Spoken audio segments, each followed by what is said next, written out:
Hi friends, good morning. ഒരു സങ്കട വാർത്തയുണ്ട്.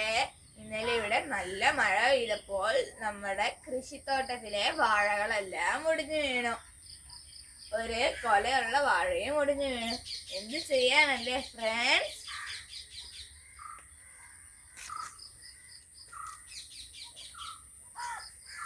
ഈ വാഴയ്ക്ക് കൊല വരാൻ ഉള്ളതായിരുന്നു. ഈ മഴ കാരണമാണ് വീണത്.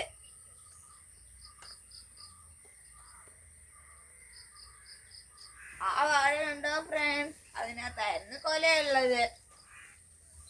അത് ഇനി പഴുക്കുമെന്ന് അറിയില്ല. മൊത്തത്തിൽ 8 വാഴ ഒടിഞ്ഞു വീണു. മഴ അധികമായി പെയ്തത് കൊണ്ടാണിത്. ഇന്നലെ മഴ പെയ്തപ്പോൾ ഭയങ്കര കാറ്റായിരുന്നു. അതായിരിക്കാം കാരണം വാഴകൾ ഒടിഞ്ഞു വീഴാൻ.